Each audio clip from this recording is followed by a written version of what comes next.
Assalamualaikum warahmatullahi wabarakatuh.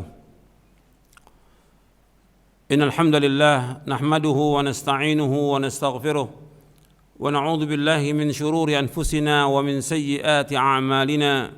Man yahdihillahu fala mudilla lahu wa man yudlil fala hadiya lahu. Asyhadu an la ilaha illallah wahdahu la syarika lah wa asyhadu anna Muhammadan abduhu wa rasuluh. Allahumma salli wa sallim wa barik ala nabiyina Muhammadin wa ala alihi wa sahbihi ajma'in. Ayolah ikhwah, a'azakumullah, kepada seluruh kaum muslimin dan muslimat yang mudah-mudahan dirahmati oleh Allah Ta'ala. Dalam kesempatan ini kita akan membahas satu masalah yang penting, salah satu rukun Islam. Yang kedua yaitu tentang salat. Rukun Islam yang pertama mengucapkan dua kalimat syahadat, asyhadu an la ilaha illallah wa asyhadu anna Muhammad Rasulullah, mendirikan salat, menunaikan zakat, puasa Ramadan dan haji ke Baitullah bagi yang mampu menuju ke sana. Salat merupakan tiang agama. Salat harus dilakukan. Setelah Allah menjelaskan tentang tauhid, maka Allah merintahkan kepada manusia untuk salat. Dan Nabi SAW telah menjelaskan juga tentang tauhid kepada para sahabat. Nabi juga menjelaskan tentang salat. Allah berfirman dalam surah Thaha di ayat 14, innani anallahu la ilaha illa ana fa'budni wa aqimis salata li dzikri. Innani anallahu la ilaha illa ana fa'budni wa aqimis salata li dzikri. Sesungguhnya akulah Allah, tidak ilah yang berhak diibadahi dengan benar melainkan hanya aku, kata Allah. Maka beribadahlah kepadaku dan dirikanlah salat untuk mengingat aku. Allah merintahkan kepada Nabi Musa alaihi salatu wassalam untuk mentauhidkan Allah dan menegakkan salat. Salat ini merupakan tiang agama. Wa amuduhu as-salah. Tiang dari agama Islam ini adalah salat. Harus dilakukan. Makanya tentang salat sendiri Nabi Muhammad SAW menerima perintah salat berbeda dengan yang lain. Allah Isra dan Mi'rajkan Nabi ke langit. Ke langit, sampai ke langit yang 7 sampai Sidratul Muntaha, baru Allah kemudian mewahyukan kepada Nabi Muhammad SAW tentang perintah salat dari 50 salat sampai kepada 5 salat. Yang Allah katakan tidak akan dirubah 5 waktu salat itu. Ini wajib dilaksanakan. Ini rukun Islam. Dan berat hukumannya bagi orang yang meninggalkan salat. Dari seluruh amal-amal yang terbaik Nabi sebutkan wa'lamu anna khaira a'malikum as-salah. Dalam riwayat Imam Ahmad, ketahuilah bahwa sebaik-baik amal kalian salat. Salat ini harus kita tegakkan. Ini syiar agama Islam yang besar. Ini yang bisa membedakan antara orang itu dia muslim atau kafir dengan salat. Sampai Nabi bersabda dalam hadis yang sahih yang diriwayatkan oleh Imam Muslim, Ahmad dan yang lainnya, bainar rajuli wa bainal kufri wa syirki tarkus shalah. Antara seseorang dengan kekufuran dan kesyirikan meninggalkan salat. Artinya ketika dia meninggalkan salat, dia sudah masuk di ambang pintu kekafiran. Maka salatnya harus tegakkan. Maka para ulama, di antaranya Syekh bin Baz, Syekh Utsaimin dan yang lainnya rahimahumullah, kalau ada orang yang puasa dia enggak salat, ya enggak sah puasa, enggak akan diterima oleh Allah. Kan banyak orang-orang yang dia puasa tapi enggak salat. Sahur jam 2 tidur, enggak sholat subuh dia. Dan itu tiap hari seperti itu. Jam 2 atau jam 12 dia sahur supaya subuh dia enggak sholat. Subuh enggak sholat. Zuhur juga enggak sholat. Puasa tapi enggak sholat, ya enggak diterima puasanya. Itu pendapatnya Syekh bin Baz, Syekh Utsaimin dan yang lainnya rahimahumullah. Itu yang agama. Ketika orang enggak sholat, ancamannya berat. Maka Allah menyebutkan di dalam Al-Quran, ma salakakum fi saqar qalu lam nakum minal musallin. Kenapa kalian masuk ke neraka Saqar? Qalu lam nakum minal musallin. Kami ini dulu tidak mengerjakan salat. Lam nakum minal musallin. Jadi ketika disebutkan kenapa kalian masuk neraka Saqar dalam surah Al-Mudaththir di ayat 42 43. Ma salakakum fi saqar qalu lam nakum minal musallin. Apa yang menyebabkan kalian masuk ke neraka Saqar? Mereka berkata, kami tidak termasuk orang yang sholat. Jadi masalah sholat ini masalah besar, ikhwan fiddin, azakumullah. Enggak boleh sembarangan. Makanya Nabi menyuruh agar kita menyuruh anak-anak kita sholat itu ketika umur berapa tahun? 7 tahun. Nabi suruh kita menyuruh anak kita sholat 7 tahun. Kalau 10 tahun dia belum sholat, Nabi suruh apa? Pukul. Kata Nabi SAW, muru auladakum bis sholati wa hum abna'u 7 sinin. Wadribuhum alaihi wa hum abna'u 10 wa farriqu bainahum fil madaji. Kata Nabi SAW, perintahkan anak kamu sholat ketika umur 7 tahun. Kemudian kalau 10 tahun juga mereka belum sholat, pukul, disuruh pukul oleh Nabi SAW, dan pisahkan tempat tidur mereka. Saya ulangi, Nabi bersabda SAW, sahabat Abdullah bin Amr radhiyallahu anhuma, muru auladakum bis salati wa hum abna'u 7 sinin, wadribuhum 'alaiha wa hum abna'u 7 sinin, wadribuhum 'alaiha wa hum abna'u 10 sinin. Wa farriqu bainahum fil madaji. Kata Nabi SAW, perintahkan anakmu sholat ketika umur 7 tahun. Wadribuhum 'alaiha wa hum abna'u 10 sinin, dan pukullah dia kalau dia belum sholat sampai umur 10 tahun belum sholat, pukul. Wa farriqu bainahum fil madaji, dan pisahkan tempat tidur antara anak laki dan anak perempuan, pisahkan. Anak laki dan perempuan enggak boleh jadi satu tempat tidurnya. Meskipun dia belum balik, tetap harus bisa. Dan ini hadis diriwayatkan oleh Abu Daud, Ahmad dengan sanad yang hasan. Dan Syekh Al-Albani mengatakan hadis ini hasan sahih dalam Sahih Sunan Abi Daud. Nabi juga bersabda SAW, muru as-sabiyya bis salati idza balagha 7 sinin wa idza balagha 10 sinin fadribuhu 'alaiha.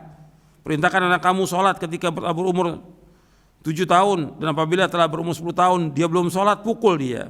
Ini hadis sahih riwayat Abu Daud, Tirmidzi, Darimi, Hakim, dan yang lainnya dari sahabat Sabrah bin Ma'bad Al-Juhani radhiyallahu an. Ada beberapa hadis ini yang merintahkan untuk pukul, disuruh pukul kalau dia belum sholat 10 tahun. Dan yang harus kita perhatikan, kita disuruh untuk menyuruh anak kita sholat. Antum lihat dalam surah Luqman, bagaimana nasihat Luqman kepada anaknya. Yang pertama, Luqman menyebutkan kepada anaknya, la tusyrik billah inna syirka la dzulmun adzim. Jangan kalian berbuat syirik kepada Allah. Syirik itu kezaliman yang amat besar. Kemudian setelah itu berapa ayat kemudian dalam surah Luqman disebutkan, ya bunayya aqimis shalah wa'mur bil ma'rufi wanha 'anil munkar wasbir 'ala ma asabak inna dzalika min azmil umur. Wahai anakku, tegakkan salat. Tegakkan salat. Kemudian perintahkan yang ma'ruf, cegah yang mungkar, dan sabar terhadap apa yang menimpa kamu. Inna dzalika min azmil umur. Sungguh yang demikian termasuk perkara yang penting. Dalam surah Luqman ayat 17. Dan juga Allah berfirman dalam surah Thaha ayat 132. Dalam surah Thaha ayat 132 Allah berfirman, wa'mur ahlaka bis salati wastabir 'alaiha la nas'aluka rizqan nahnu narzuquk wal 'aqibatu littaqwa. Perintahkan keluarga kamu salat dan sabarlah. Perintahkan keluarga kamu salat dan sabarlah. Kami enggak minta rezeki dari kamu, kami akan berikan rezeki kepada kamu, dan akibat yang baik bagi orang yang takwa. Artinya dengan salat ini Allah akan datangkan rezeki. Bagaimana dijelaskan oleh Al-Hafidz Ibnu Katsir dalam tafsirnya. Artinya dengan kita salat Allah akan berikan rezeki kepada kita. Salat, perhatikan tuh. Dan wasiat Nabi juga sampai menjelang wafat, salat. Dan kalau kita enggak merintahkan kita untuk salat, kita enggak perintahkan anak salat, itu nanti bahaya.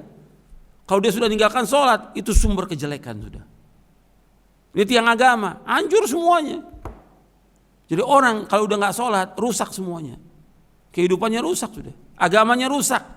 Udah nggak bisa dipercaya seumur hidup kalau orang nggak sholat. Nggak sholat, nggak ada keberkahan dalam hidupnya, nggak ada ketenangan dalam hidupnya. Ketika orang meninggalkan sholat, hukumannya berat dalam Islam. Berat. Kenapa? Dia berada di ambang pintu kekafiran ketika nggak sholat. Dan sesat, pasti sesat orang kalau udah nggak sholat. Allah sebutkan dalam surah Maryam di ayat 59, Allah berfirman, fa khalafa min ba'dihim khalfun adaa'u shalah wattaba'u syahawat fasawfa yalqauna ghayya. Maka sesudah generasi mereka, sudah generasi para nabi, para rasul alaihi wasallam, digantikan oleh generasi berikutnya. Bagaimana generasi berikutnya? Adaa'u shalah, mereka menyiapkan salat. Wattaba'u syahawat, dan mereka mengikuti hawa nafsu. Fasawfa yalqauna ghayya, maka mereka pasti kelak akan sesat mereka. Ada di antara ahli tafsir menyebutkan goya itu tempat yang berada di jurang neraka. Tapi dia mengatakan sesat. Jadi orang kalau udah nggak sholat sesat dia. Sudah nggak sholat sesat. Hukumannya di zaman dulu orang nggak sholat ya ulil amri memberikan hukuman, bisa dipukul, bisa dipenjara, bahkan dalam mazhab Syafi'i dibunuh malah. Dan ini yang melaksanakan ulil amri, pemerintah yang melaksanakan. Jadi syiar Islam yang besar sholat. Makanya Allah suruh menjaga sholat-sholat ini. Hafidhu 'alas salawati was salatil wusta wa qumu lillahi qanitin. Dalam surah Al-Baqarah ayat 238. Hafidhu 'alas salawati was salatil wusta wa qumu lillahi qanitin. Jagalah sholat-sholat yang 5 waktu dan sholat wusta, sholat asar. Dan berilah kepada Allah, berilah karena Allah dalam sholatmu dengan khusyuk. Disuruh kita untuk sholat. Sholat ini tiang agama. Tiang agama. Harus kita tegakkan tiang agama ini. Kita, istri kita, anak kita, tegakkan sholat. Nggak ada kebahagiaan bagi orang-orang yang tidak sholat. Nggak ada ketenangan, nggak ada keberkahan. Dan orang yang tidak sholat sudah pasti sesat menurut nas Al-Quran. Ikhwan fillah, jazakumullah, ini kita harus usahakan. Bagaimana kita mendidik diri kita, istri kita, anak kita untuk sholat. Sholat gitu. Tegakkan sholat ini. Sekarang bagaimana cara menegakkan sholat? Ya harus belajar kita. Yang harus kita perhatikan untuk menegakkan sholat itu, yang pertama dia harus menegakkan sholat di awal waktunya.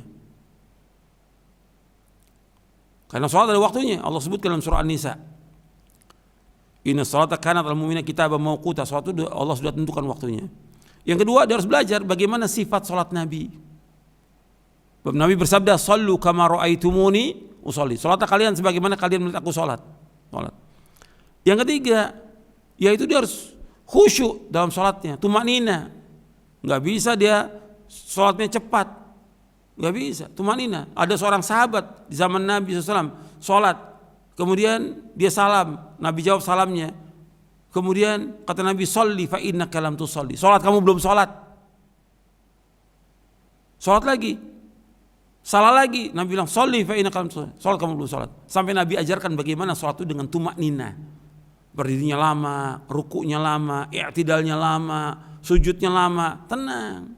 Tumaknina itu namanya. Enggak terburu-buru. Tidak. Jadi harus yang pertama diperhatikan dalam salat, pertama waktunya. Yang kedua, kita wajib untuk mengikuti cara salat Nabi. Baca, ada buku tentang sifat wudu, sifat salat, baca ini. Tamatkan, ulangi lagi sampai kita paham dan amalkan. Yang ketiga, kita harus khusyuk dalam sholat kita. Yang keempat, berjamaah. Sholat itu dikerjakan dengan berjamaah. Ini syiar agama Islam. Makanya Nabi SAW ketika Nabi sampai di Madinah, pertama kali yang Nabi bangun masjid untuk sholat berjamaah. Pertama kali ketika Nabi hijrah ke Madinah, masjid. Yang pertama Nabi bangun dulu Masjid Quba, yang Allah puji dalam Al-Quran surah At-Taubah. Masjid Quba. Setelah itu Nabi masuk kota Madinah, kemudian Nabi bangun Masjid Nabawi. Nabi bangun untuk menegakkan sholat yang 5 waktu. Ini tempat berkumpulnya manusia, tempat ibadah kepada Allah, tempat yang paling baik dari semua tempat di muka bumi, masjid. Tegakkan sholat di masjid dan adzan dikumandangkan agar manusia datang ke masjid. Syiar Islam yang paling besar adzan. Bahkan dengan adzan dalam Sahih Bukhari disebutkan untuk membedakan antara negara itu kafir atau bukan dengan adzan. Maka Nabi ketika akan menyerang satu tempat, Nabi tunggu, lihat ada adzan enggak? Kalau adzan jangan diserang. Berarti di Muslim, negara Islam. Tapi kalau enggak ada adzan berarti bukan negara Islam. Syiar Islam yang besar adzan. Sekarang ketika adzan dikumandangkan, untuk apa dikumandangkan adzan? Dikumandangkan adzan untuk orang sholat berjamaah. Agar orang datang mengerjakan sholat berjamaah. Maka di Madinah itu enggak ada orang enggak hadir sholat berjamaah, hatta orang munafik. Karena untuk membedakan sholat berjamaah antara orang Islam dengan munafik. Dan kelihatan tuh orang munafik itu berat ketika mengerjakan sholat berjamaah, berat. Terutama sholat apa? Subuh dan sholat isya, berat bagi mereka. Inna athqalas salati 'alal munafiqin sholatul isya wa sholatul fajr. Walau ya'lamuna ma fi ma la atauhuma walau habwan. Sesungguhnya sholat yang paling berat seorang munafik sholat isya dan sholat subuh. Kalau mereka tahu tentang keutamaan dua sholat itu, mereka akan datang dengan merangkak ke masjid. Ini hadis sahih riwayat Bukhari dan Muslim.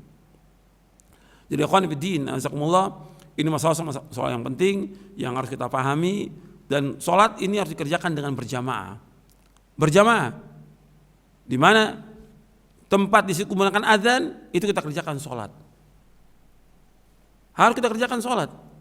Dan itu tanda bahwa dia muslim atau tidak kelihatan dengan dia sholat.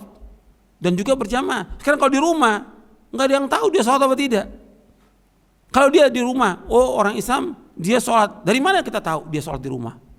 Dia sholat atau tidak? Tapi kalau di masjid kelihatan. Makanya di situ Nabi SAW menyuruh mereka untuk sholat berjamaah.